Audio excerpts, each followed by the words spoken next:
If you are trying to get rid of visceral fat, you came to the right place. In this video, I'm going to tell you exactly what you should be doing in order to get rid of belly fat, visceral fat, to decrease inflammation, to improve gut health, and to finally see the results that you're looking for. And why is it so important to talk about visceral fat? Visceral fat, it's not just the fat that you see in your belly that you don't like when you see in the mirror.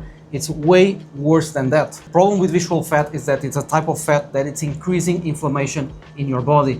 It's increasing the likelihood of you having diabetes, hypertension, stroke, heart disease, erectile dysfunction, low libido. All these things are related with visceral fat. Why is it so important to target that? Because if you follow the 7 steps that I'm going to tell you, you're not going to only improve visceral fat, you're going to improve your testosterone levels, you're going to decrease your cortisol levels, you're going to feel leaner, you're going to sleep better, you're going to have more energy, and you're going to stop having energy crashes at 3 p.m. So, for you to understand, you have basically 2 types of fat. Subcutaneous fat, visceral fat. Subcutaneous is what we call the superficial fat. Visceral fat is the fat that is covering this area. So it's basically covering your vital organs. That's the fat that's increasing inflammation, and it's the most harmful fat. What happens with this fat is that you can be even skinny and you can have belly fat. And we see this a lot. So people are skinny, they think they can eat whatever they want because they're not going to increase weight. But the problem with that is that all the harmful fat is going to the visceral area. So you're going to be skinny and you're going to have that fat that you don't like around the belly, which is super harmful. And subcutaneous fat is a fat that you lose basically all over your body. So it's easier to lose and it's not as harmful as the visceral fat.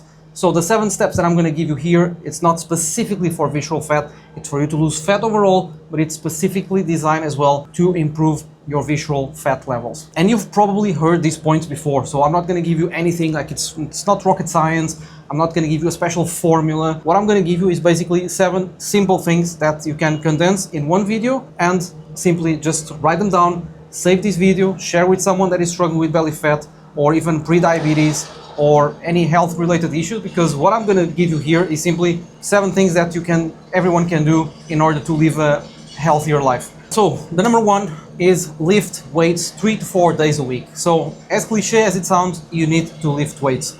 It's not enough to play tennis or to go for a run or to do any other sport, even though it's important, of course, that you're active. You need to lift weights. You need progressive overload. You need to stimulate your muscles to grow, especially as you get older. After 35, 40, 45, 50, 55, testosterone levels tend to decline. What it means is that it's going to decrease your libido, it's going to decrease your muscle, it's going to increase more fat, it's going to reduce your energy level. So the only way for you to fight aging, which is basically sarcopenia. Sarcopenia is the loss of muscle with age. And the only way for you to fight this is to lift weights 3 to 4 days a week. Go to the gym 45-50 minutes. If you're lifting weights 3 days a week, you can aim for full body workouts, squats, bench presses, shoulder press, split squats, single arm row or barbell row, big compound movements 80% of the time. Then you can sprinkle with some single joint movements, some biceps, some triceps, some abs, but focus on big compound movements. 3 days a week, 45 minutes, choose the days that you want, aim for compound movements. If you want to go 4 days a week, I would suggest upper body one day, then the other day lower body. But if you're busy, 3 days is more than enough. If done properly, minimal effective dose approach, what's the minimum that you're gonna do to get you the maximum result? 3 days is more than enough, as long as you're doing it in a smart way. Which brings me to my second point, which is eat real food. Stop eating crap. This is super important. So if you nail your nutrition, everything will fall in place. So when I say eat real food is skip cookies, pastry, soda, processed carbs, junk food, skip all of that. So you want to keep it as simple as possible. If I had to give you an advice in terms of nutrition, eat steak, fish, eggs, avocado, cottage cheese, Greek yogurt, berries, kiwi, banana, carrot, broccoli, cauliflower. Of course, there are so many other things that you can eat, but you got my point, right? All of these that I told you, they don't have a list of ingredients. So everything that has a list of ingredients, you cut. You can eat only real whole foods that come from nature. You want to eat real food within a specific feeding window. So don't eat all over the place. You wake up, don't eat straight upon waking up. Wait at least 3 or 4 hours. Then you don't eat the last 3 hours of the day to facilitate digestion. So you want to have kind of a structure. Have 3 main meals.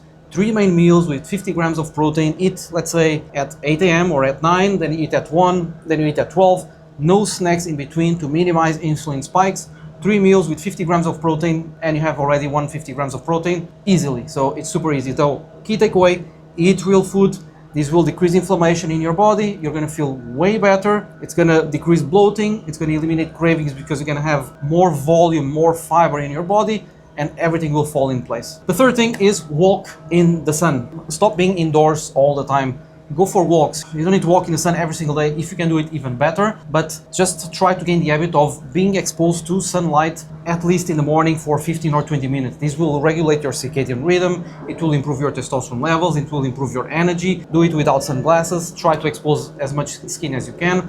Ideally combined with movement. So go for a walk, 50 minutes, get some sun, relax, deep breathing, inhale, exhale. You want to set the tone for the day. And why am I telling that you should be doing this in the morning, not in the evening or midday? Because in the morning, that's when you set the tone for the day. You want to start the day with low cortisol because that gives you more conditions to have more testosterone. Deep breathing, inhale, you can do box breathing, inhale 4 seconds, hold 4 seconds, exhale 4 seconds, inhale 4 seconds. Do this a couple of times. Walk, relax, don't check your phone, get some sun, like gather your thoughts and get some steps. Like if you cannot get steps, do a mobility drill, getting some sun, or go for a walk, 15, 20 minutes. If you cannot do 20 minutes, just do 10 minutes. You get my point, right? Just go outside, get sunlight every single day. It will regulate your circadian rhythm. What it means is that it's going to improve your sleep, because in the afternoon you're going to be tired, you're going to be more relaxed, and everything will fall in place. And if you sleep better, you're going to have more growth hormone, more testosterone, you're going to burn more fat, build more muscle, everything will fall in place. Which brings me to my next point, which is number 4, hydrate with electrolytes. Now I'm drinking water, and even though I didn't put electrolytes, I put a little bit of salt. So I always do that. I drink water with either pink Himalayan salt or Celtic sea salt. I put just a 1/4 teaspoon to properly hydrate, because if you're just drinking water, you're actually flushing the water. So if you're adding the salt, at least you're retaining more minerals. Make sure you drink at least 3 liters of water per day and a little bit of salt. It has a good amount of vitamin C as well. So that's great. That's the only drink that you want to have. So water, tea, black coffee. Other than that, please skip your cappuccinos, your lattes, your frappuccinos. Cut alcohol, cut sodas, cut fruit juices. Fruit juices, we spoke about it before. The problem with fruit juices is that they don't have any fiber. It's fructose that goes directly to your liver, increasing the likelihood of you having fatty liver, and it's just empty calories. But for the sake of this video, we're not going to talk about liver. I spoke about it a while ago, just about that, the problem with fatty liver and how you can solve that as well. So if you want my honest advice, drinks, black coffee in the morning when you wake up, wait at least 60 minutes to let your cortisol decrease. Black coffee, 60 to 90 minutes upon waking up, and then no caffeine after 12 or 1 p.m. Okay, ideally so that it doesn't mess up with your sleep. Drink 3 liters of water with a bit of salt, which brings me exactly to my next point, which is optimize sleep environment. And this is super important, and I've made a video about sleep. Blackout curtains, blue light blocking glasses, magnesium glycinate, chamomile tea, no food the last 2 or 3 hours of the day, blind, earplugs, mouth tape, that's it. Okay, so this is not a video about sleep. If you want to see my video about sleep, you can check it here as well, because I'm going to put it somewhere here, and you're going to have a full-blown lesson about sleep. It's super important. Sleep is where you burn fat, it's where you build muscle, it's where you restore all your body. So it's crucial that you optimize sleep environment. Ideally 1 hour before bed. If you go to bed at 10, after 9, no electronic devices, put your blue light blocking glasses, take 400 grams of magnesium glycinate, 200 to 400 milligrams, drink your chamomile tea, no heavy food 2 or 3 hours before bed to facilitate digestion, to improve REM and deep sleep, and you're good to go. Super, super important, often neglected. Optimize sleep environment. Which brings me here to point number 6, which is sweat daily. And that's exactly what I'm doing right now, because it's crazy humid here in Dubai. I don't know if you probably noticed that I'm sweating quite a lot. Yes, because it's quite humid here in Dubai. That's why we need extra water. Sweat daily. Either go for a walk in the sun, as we mentioned before, either lift weights, either do a mobility drill, go to the sauna, do sauna 2 or 3 days a week. You want to implement the routine, because when I say work out 3 days a week, it's not like you work out 3 days a week and then you just sit in a sofa the other days. No, you want to incorporate daily movement in your life. So every single day you should be moving, every single day you should be moving, doing something towards yourself. Like, you're not brushing your teeth 3 days a week, right? Or twice a week or 4 days a week. You're brushing your teeth every single day. So take care of yourself every day. Do something for yourself every day. It doesn't need to be 1 hour. It can be a body weight workout for 20 minutes. It can be a HIIT workout for 15 minutes. It can be a walk for 20 minutes. Just incorporate daily movement, either or go to the gym or do a group class once a week. So if you ask me, my perfect structure would be lift weights 3 days a week, Monday, Wednesday, Friday. Then Tuesday and Wednesday, you do cardio. So Tuesday, you go for a walk, incline on the treadmill, walk 45 minutes, like zone 2, get your heart rate between 120, 130 beats per minute. Then on Thursday, you can do a HIIT session, 20 minutes, 30 minutes, a good high intensity session. Zone 4 to zone 5, 5 days, you have a perfect structure. 3 good workouts, strength training, 2 cardio workouts. Saturday and Sunday, get your steps. Do some activity, something different, like walk more, walk 12, 15,000, 17,000 steps, visit, explore, get sun, do something different, but just move. What you want is incorporate daily movement in your life, because you want to take care of your body, you want to have the habit of moving, because the more you move, the easier it will be for you to sustain. If you just move 3 days a week, then the days that you don't move, you're going to be sluggish, you're going to have low energy, you're not going to feel like the mood, and then the next day you're going to move again. So the more you install this habit in your life, the easier it will be for you to sustain, because you're just mentally wired to move, you know. One day, okay, done, I'm going to work out. One day, done, I'm going to get my steps. The other day, okay, I'm going to do my HIIT. So the other day, I'm going to do my mobility drill for 15 or 20 minutes. Do something every day for your body. So sweat daily. Then you can, even on the weekend or even during the week, you can incorporate some sauna. Don't overdo sauna 5 or 6 days a week. There's no point. You can do maybe twice a week. I would make it twice a week, 3 times a week, 15, 20 minutes as well. It's more than enough. You can do some cold exposure as well to contrast. So again, you're not going to sweat in a cold exposure, but you get my point, right? So you can do this contrast, or just stick to the cold shower, for example, in the morning after your workout, and then in the evening you do your sauna, because it will help you relax. So key takeaway here is sweat daily. Do something daily for your body. Commit to your 10, 12,000 steps every single day as a non-negotiable. Which brings me to point number 7, the last one, which is walk after meals.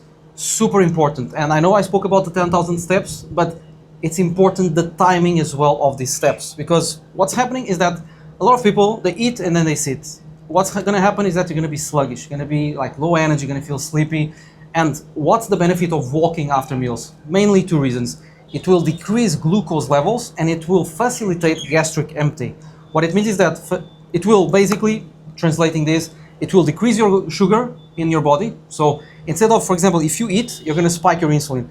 If you get a 10 or 15-minute walk, then what's going to happen is you're going to decrease your blood sugar.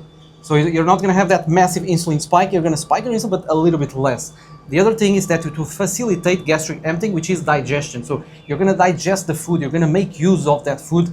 And this is super, super important. So it's not just get 10,000 steps per day. It's when you get those steps. So incorporate micro walks. So for example, if you have your breakfast at, let's say, 8 or 9 a.m., high protein breakfast with fats, minimal carb, then get a 10-minute walk after. Then you have your lunch at 1 p.m., then you walk 10 or 15 minutes. Then you have your dinner, walk 10 minutes. So if you walk 10 minutes after 3 meals, you have 30-minute walk there that you can easily get 4,000 or 5,000 steps. Okay, so super, super important. Walk after meals, this will stabilize blood sugar levels, facilitate gastric emptying, improve your metabolism, get you extra steps, improve your energy and everything. So gain this habit of walking after meals. Also super important, not only to get more steps, but also to improve your insulin sensitivity, because you need to understand something.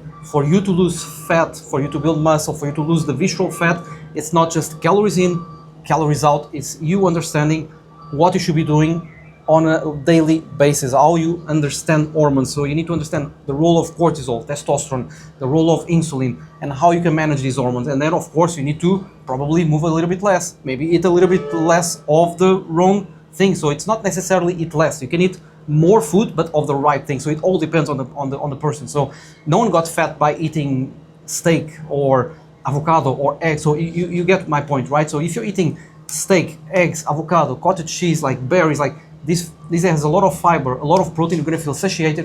You're not going to crave junk food. You're going to be satiated. This will fuel your muscle. This will fuel your body with high quality nutrients. All right, guys, so that's what we have for today. 7 points that you can start implementing today to get rid of visceral fat. And as I mentioned before, this is not specific to visceral fat, but it will help you massively with that. These 7 steps will help you boost testosterone, decrease your cortisol, improve your insulin sensitivity, improve your sleep, improve your energy, literally improve everything. So take action on them.